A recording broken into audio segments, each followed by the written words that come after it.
News for India fellow, teaching in an MCD school in New Delhi. So before I start my talk, I want to say that I need all of your help in my talk because I'll be asking some questions. So I need you to answer based upon how will I shape my talk. Okay.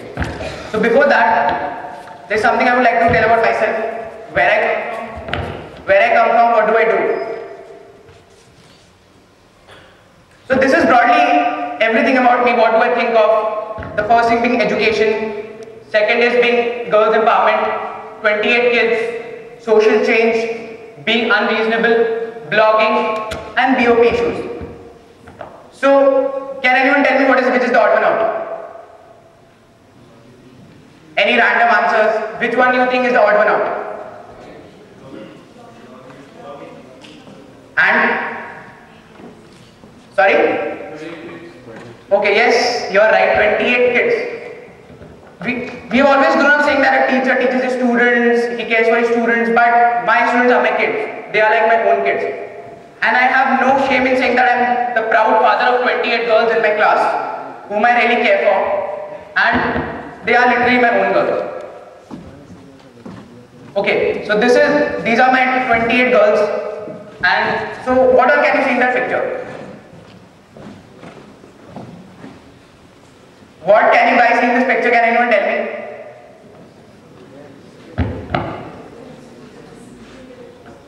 I can't hear you. Can I have a mic or not? Okay, I'll tell. Okay, this is my team. This is one team, the concept of team which I follow in my class. When I say one team, by a team, I mean that we as a team, we focus towards our own goals of achieving academic excellence, the big goals and visions we have set for ourselves in our class. As a team, we support each other. The stronger kids supporting the weaker kids. I support the weaker kids to help the weaker kids. I support the stronger kids to push themselves further to achieve academic excellence. So this is a team. Okay, this is my office actually. Not exactly an office, but yeah, school, I call it my office. It's my school, it's called Nigam Pratibha Vidyalaya. Nigam Pratibha Vidyalaya, Sangam Vihar. Sangam Vihar is a small slum community in southern part of Delhi. Yeah. Okay. Can you tell me what is the 70%? Any guesses? Thing related to my class. Sorry? No, 70% of my kids could read just only alphabets when I started. Okay, 5 plus 4 equal to 9. Any guesses please? I need your help. Okay, I'll tell you. Okay. This question, when I gave this question on the first day of my school, 90% of the kids couldn't do this question. 90% of the kids in grade 3 in an MCD school couldn't answer what is 5 plus 4. And now, after 7 months of teaching, they can answer this ascending order question, 3-digit numbers, put them in ascending order, and today 85% of my kids can solve this very successfully. Okay, this is 4%. 4% was the class average of my beginning of year maths data. In the beginning of year, we have this concept of taking an assessment of the kids to see where they stand and how we will be shaping our curriculum based on their learning. So 4% was the beginning of year maths average. And yes, 76%. This is one figure which will remain with me all my life. This figure was achieved by those same kids with their sheer hard work and passion and motivation to achieve academic excellence within just 4 months. This is my middle year data. Middle year assessment was taken in October, from July to October. So within 4 months, they achieved a growth of more than 72%. Okay. So when we talk about teaching, what is the first thing that comes to our mind? Blackboards, chalks, dusters, or maybe if we talk about a high-end private school or a high-end college, let's say from my college, whiteboard markers and all. But I believe education can start anywhere. Education doesn't have any boundaries or limitations. If I enter my room or my hotel room or my classroom or even my house, I can use anything to teach. This is a very classic example of how I use some of my innovative techniques to teach my kids. This is an egg crate. I'm sure you might have seen an egg crate in any of the grocery shops you have been to. And this egg crate actually helped me to teach one of the most difficult concepts in my class, which is multiplication. And I'm sure you know that multiplication means repeated addition. Like 2 into 3 is 2 plus 2 plus 2. And it might sound very easy for us to understand that 2 into 3 is 2 plus 2 plus 2. But trust me, I spent more than 3 weeks to teach this concept. And even still, 10 to 15 of my kids still don't understand the concept of multiplication is repeated addition. So I use this egg crates using the concept of grouping, like you can see, putting beads in each column and then learning the concept. Okay, what can you see? What do you think? What concept I'm teaching right now? Sorry? No. Okay, this I am teaching skip counting. Basically, if you see this kid who is standing near the row, so it starts from 0, 1, 2, 3, 4, 5, 7, it goes up till 7, and this is basically used to skip counting. Like she starts from 1, I tell her jump to 3, so she jumps to 3. So then I ask her how many steps did you jump? So then she says 2. Then I ask her to jump to 5. I ask her how many steps have you jumped? He says 2. So yes, now we are learning skip counting by 2. So similarly, I use this technique to teach them skip counting using the row. Okay. What all boxes can you see? What is the first box? Can anyone tell me? Yeah, first is a shoes box, second. Okay, it's a Haldiram halwa ka dabba, what do you call it? The third is a pen box, and the fourth is my BlackBerry charger box. So this was basically, I use this concept to teach them descending order, that descending is biggest to smallest, or in Hindi call it chote se bada, that the numbers goes from bigger to biggest to smallest. First the most biggest number, then the smallest number, then the number smaller than that, and henceforth. So I use this concept and I use all these innovative techniques and basically integrating life skills into my teaching, so that kids really know what they're learning and they're not rote learning it. Okay, that descending order only means arranging orders from the biggest to the smallest, and what exactly does it mean, they're not pretty sure of. Okay, what can you see here? Please, I need your answers, I need answers. I'm getting bored of you. Sorry? No, they are number sticks. Okay, I'll tell you. I'm sure it might be difficult for you. So anyways, yeah, so these are number sticks. These are being taught, use them to teach them place values. The concept of using tens and ones, because if you see, like there are some single sticks and there are some groups of sticks. So those groups of sticks, they are the tens, and the single sticks, they are the ones. So basically to teach them the concept of place values using sticks, I use this very famous technique, or you say like, it's a very common practice in my class, because whenever my kids have free time, they always take, "Bhaiya, can I take the place value stick?" They call it the place value sticks, and they use it all the time during the break, the free time, to play with them and do the sums.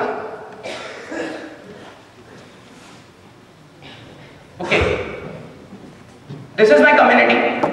This was my second day of my school, and it was a monsoon season in July. When I first went to do that cramped auto ride in Sangam, Bihar, where in an auto 9 people were sitting in a shared auto, all I could around me is this. All I could see around is this. It was so depressing to see that when we talk about being Delhi holding the Commonwealth Games and I don't know, being the 5th or 7th best city in India, boasting of such large infrastructure, we don't have basic infrastructure in such communities. This sewage, this is like the most lower level I'm showing you. I had to literally walk through 1 foot of sewage at the end of near my school to go enter the school and attend my class. This is my school. It is, I would say, it is a school of neglect. It is a school where nobody cares about the kids, where kids are treated like commodities. They are beaten up.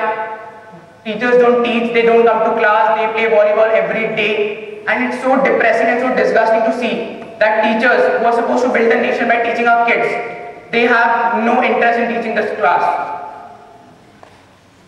Okay, so as you know, there is this concept of the midday meal scheme by the government, where they provide food to the kids so that they could come to school and attend, they can come to school and attend classes. But here I would like to share a story which is like one of the most depressing stories I have ever experienced in my whole teaching career till now. It was the second day I was just roaming around the school and looking at the kids and talking to the teachers. Then what I noticed is that these 10 kids from various classes, they hadn't got their food yet. I thought they might have taken their food or they might have not got the food or the food must have finished. But the moment I saw something, it really pushed my temper. I saw that the workers who were delivering the food, they were stuffing most of the food for their own families in their packets and in their bags. And that one moment, I thought I was numb. I thought what could I have done in that situation? Because it was so depressing that these kids were crying for food. They said, "Auntie khana de do, auntie khana de do." And hearing their cries for food and their hunger was something that still haunts me. And being standing as a TEDx speaker, in spite of having so many achievements of doing this and doing that in college, it all went down the drain. I said to myself that Devanik, you have done so many things in life. You talk about changing the nation, you talk about educating people, educating the nation and all. And I got sure food for a kid which is just 10 inches away and the food which is the kid's right. Then what success I am talking about? That really made me think about what is exactly success and what is exactly failure. And I would still rate this day as one of my most miserable days in school and one of my biggest failures in life. But the next day, so next day what happened is the same incident happened again. And this time I couldn't take it. I simply couldn't take it. I just went away to my in charge and my principal and I told him about yesterday's incident and today's incident. But today it was about my kids. When I realized that it happened with my kids, I realized that I should do something today about it. I don't know who will think what, who will say what, I have to do something about it. So then I called up my principal, I said, "Sir, what is this happening? My kids are not getting food and those workers are stuffing food for their own families and children." So then they actually carried out an investigation and they found out that the workers were indeedly taking the food and they were scolded. And then they called up the ISKCON Food Foundation which delivers the food in our school and they asked for more food. So after that 1 hour, like let's say around 11, if I'm not wrong, it was 11:30, a container came. This container is halwa and chana container and those 4 are my kids. And finally my kids got the food. So this is one change which I brought about in my school, and after that I was made in charge of distributing the food so that each kid gets the food every day in school. But still, irrespective of what I did that day, it can't compensate ever for those hungry kids' faces I saw that day. That hungry faces really haunt me till date. I think, I again repeat, that day was one of the most miserable days of my school life. Okay, another story.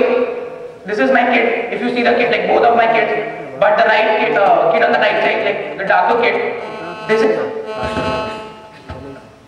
is my kid Sunita. She is my inspiration.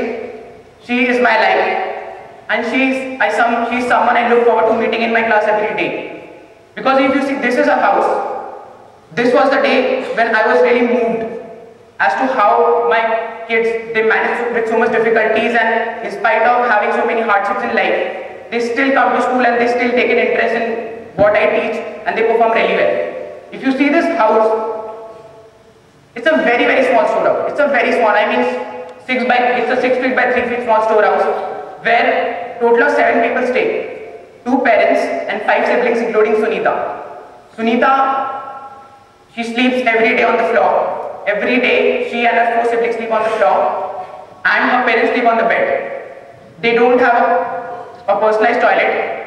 They use a public washroom and a public toilet for their whatever reason for their usage, and they don't, and it's still not a permanent house. She told me she used to stay on a terrace for 6 months because they didn't have a place. Her mom is unemployed. Her dad is an auto rickshaw driver who is struggling hard to make ends meet. Half of the days she comes and tells me, "Bhaiya, mummy and papa ne jhagda kiya hai. मेरे को पढ़ने का मन नहीं कर रहा है. And she starts crying in front of me. I tell her, Sunita, I'm your bhaiya. I will be there to support you as much as I can. If you help me, I'll help you. So this is my story of Sunita. And Sunita will be there with me. She will be my inspiration, irrespective of I continue teaching after my 2 years or not. Okay. Now, teaching in a school has made me think a lot deeper about the concept of education, as to how do we see education. But these are the 4 points which I have very briefly jotted down. Education is not about a job. Education is not about learning English. But in fact, education is means to empower yourself and means to realize your own potential. As we know in India, being an engineer myself, parents, I'm sorry I'm blaming parents, but parents do pressurize kids to take up engineering because it seems the safest career option, and there is no absolute thought given to their career choices and aspirations and interests. Personally I wanted to be an archaeologist, but seeing my brothers and seeing my other peers around me, I had to take up engineering. And when I realized in my second year that I didn't do engineering because I couldn't clear a subject, I got 4 backlogs in all 4 of my engineering, and I realized that engineering isn't made for me. I met a girl in my college who was selected for Asian Games shooting to represent India. She didn't go for the Asian Games just because she wanted to do engineering because of her parents. So, education has been widely perceived as about job and earning money and earning big cars, like buying big cars and buying big houses. But what I've learned, even I believe that before I joined my school, but after teaching for this school, in this school for 6 months, I realized it's not about job. It's not about only earning money. It's about realizing your own potential, to empower yourself, to empower the nation, to empower the people around you. Yeah. And these are the 4 kinds of education which I believe should be there. It should be there, it should have been there, should not be there, are there. It's a mixture of all those things. The one is a job-based education, which I was talking about right now. The one is a skill-based education. The third is the arts-based education. And the 4th is the culture and heritage-based education. Now, I'm sure you must have heard of job-based, skill-based and art-based education. But what exactly is this culture and heritage-based education? So, can anyone tell me, or anyone has any ideas about what is culture or heritage-based education? Any random guesses? Sorry? Okay, no, not really. Okay, I'll share my own concept of culture heritage education. Actually, I made a trip to Andaman and Nicobar Islands in the month of December very recently. So there I went to this island called the Neil Island, where it had only a population of 5,000 people, and it had a primary school, it had a secondary school, and a senior secondary school. So what I thought there, because education is something I constantly think about a lot. So what I found out that why do we always perceive that we'll build a school in Andamans, we'll have them join an IIT Kharagpur or IIT Kanpur and help them get a job in McKinsey, JB Morgan. Why don't we educate them to actually promote their own culture? Why don't we help them to promote their own heritage, promote the tourism in their islands? Why do we need those individuals to always go to this corporate like TCS and all those companies? So there comes the concept of culture and heritage-based education in my mind, where we should have an education where we should focus on promoting our own culture and heritage. And this is one area I feel we Indians lack. We always crib about that our country is not doing anything, our country is not doing anything, we have the best culture in the world, and thus this is something only we believe.